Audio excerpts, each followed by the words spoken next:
Absolutely, absolutely. With few days left, I can tell you and your viewers and the party's rank and file that we are ready. The Electoral Commission is ready. The Ghana Police Service is also ready. And I believe the delegates and the aspirants themselves are also ready.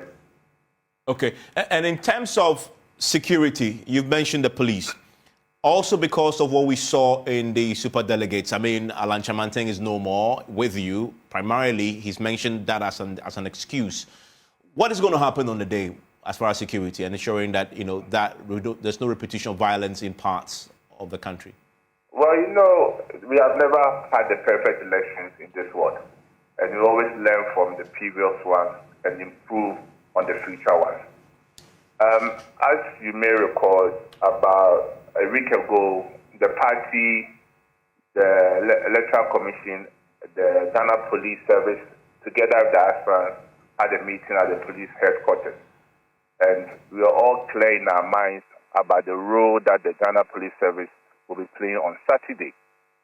And I also indicated our fullest support to the Ghana Police Service that on Saturday, they are in charge.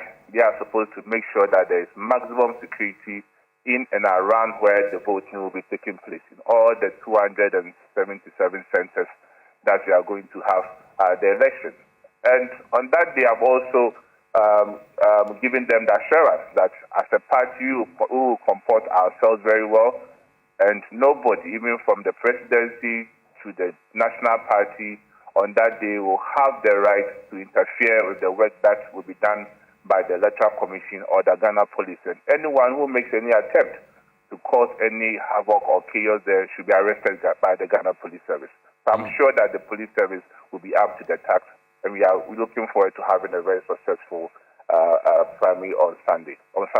On Saturday. And let's talk about the arrangements to satisfy all the aspirants in terms of transparency of the process, the albums that will be used, the register, the numbers of delegates. I don't know if you have a confirmation of the exact number. Is it 203,439 or yes. That's the number? Yes, that's the number that we are looking at. And also, to ensure transparency and fairness, as you have indicated, the party gave the album to the aspirant about a month ago for their perusal, and they have been able to go through where there are a few issues. They have all been rectified. And as I speak to you, the final album has been given to the Electoral Commission for them to bring it on the day of the post. Okay, and we've just been talking to delegates and speaking to the representatives of the candidates. One of the issues that have come up is, of course, the role that money is playing in this campaign. And we saw in the NDC's primary recently a woman who was standing on top of a vehicle and splashing the car. That became a big deal with calls for investigations. In your own party, there have been suggestions that this also goes on. How is the party dealing with this? Especially, as we've heard from one delegate, that between now and Saturday, they expect a bit more cash to come in.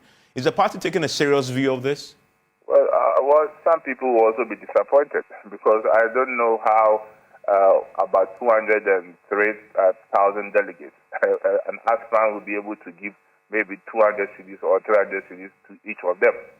I believe the elections on Saturday will be determined based on merit, based on the people's perception and how aspirants have been able to sell their message to the delegates. I don't think monetary will play any role on Saturday elections. For us, as a national party, and together with the Presidential Election Committee, our focus is to make sure we have a successful and transparent election. That's our focus. In matters of monetary and how an aspirant will play its campaign, we leave it to them. They have to decide on which strategy they are going to use. But I can assure you, money will not determine who will win the election on Saturday. And if you find any evidence of candidates trying to influence delegates in any way, what's the party's approach going to be? Well, if it happens within the perimeters where we are going to have the election, definitely the police force must arrest anyone who tried to induce anyone to vote for him. Okay. And then the last time there was on this issue also people going into the polling booth and attempting to take photos of how they voted. What's the party's anyone who makes an attempt will be arrested by the police. That is, if you take a photo and you wanted to show it around?